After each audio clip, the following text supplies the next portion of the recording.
Alright, wow. Ano naman po ang alay ng Plaridel Bulacan dito ngayon? Ang dala namin ay mga bamboo products, bamboo crafts, at saka ito, abanico, yari sa amin, Spanish fan, yari sa Plaridel. Sino pa mga manggagawa nito?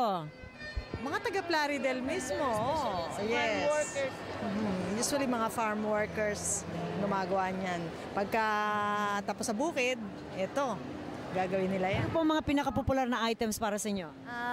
Yung bottle holder, tsaka mga wine holders, nabili na kanina, tsaka yung mga flower.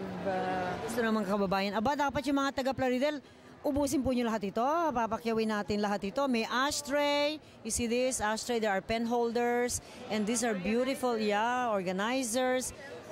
Yes. Cellphone holder. That's right.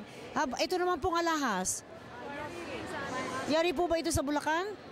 O, kasi nga tanyag din kayo sa alahas, hindi ba? Alright. O, bumati na kayo lahat tayong tatlo. 1, 2, 3, mabuhay.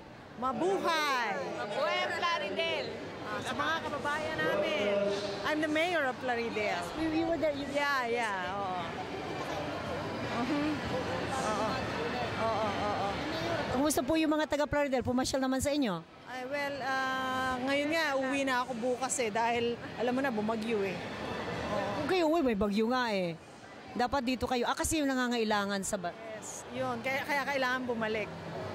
Yun ang tawag ng katungkulan ninyo, yun ang tawag ng tungkulin. Pero napakaraming salamat po sa inyo. Marami rin salamat at nakilala yung aming mga produkto and we hope na maraming maging interesado at magamit dito sa Amerika yung produkto. Salamat po sa inyo. Thank you very much.